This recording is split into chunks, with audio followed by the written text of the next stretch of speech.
I speak to you in the name of the one holy and living God.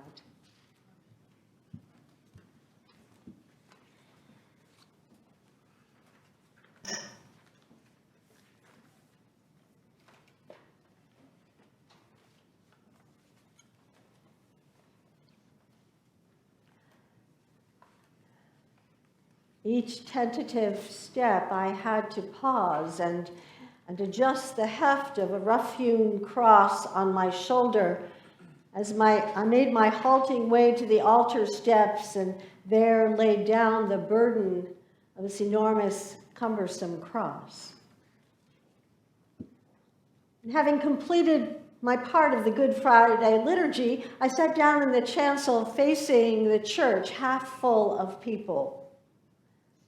And one by one, folks left their pew and went to stand in line to touch or bow to, kiss or weep over the stark and terrible symbol of suffering. And it wasn't long before my hot tears began dripping like blood from my chin and painting dark stains on my black mourning cassock as I watched the people wait in somber silence for their turn at the cross. Without favor, my tears just flowed and accompanied these people, the wealthy, the poor, the elders, the teens, the beautiful, the bent, until the eyes of my heart just settled on this one person, a person whom I had thought of as having a particularly perfect and blessed life. And it was like a lightning struck me. And I knew in that wisdom that's written in our hearts, the wisdom of my heart that my head could not fathom, that even the seemingly perfect people with the seemingly perfect lives suffer. When the scales washed from my eyes by my tears, I saw this river of humanity flowing up that church aisle to reverence this cross as one intimate and holy communion, joined in suffering with God.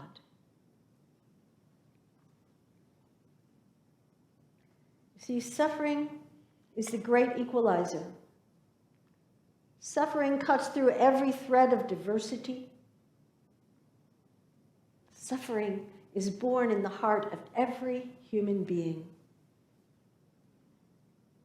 Suffering is suffering. It is not better. It is not worse. It is not more. It is not less. Suffering is suffering.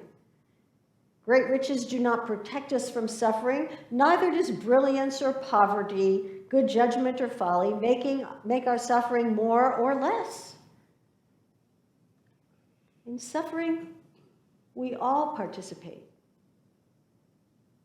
In suffering, we all belong.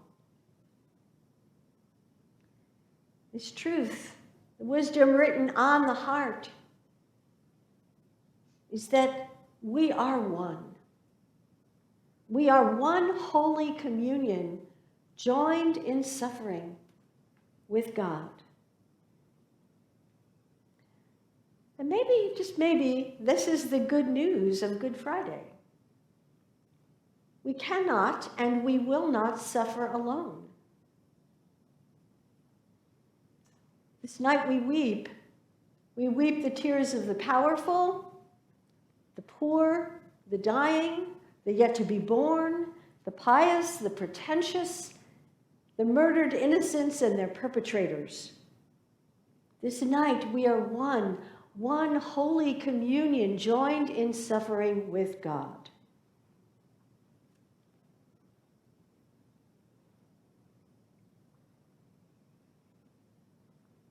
See here this rose?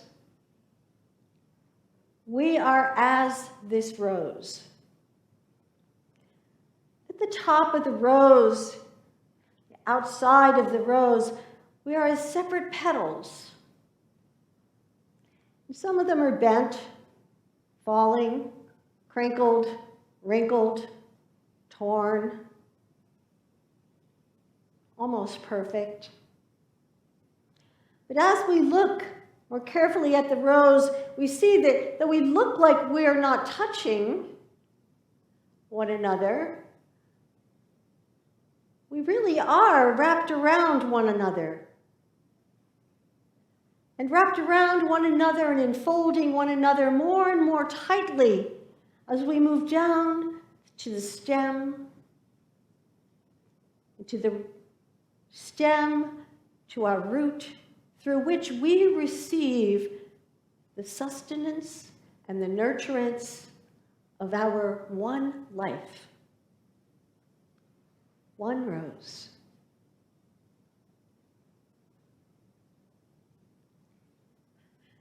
And when one petal is plucked from the rose,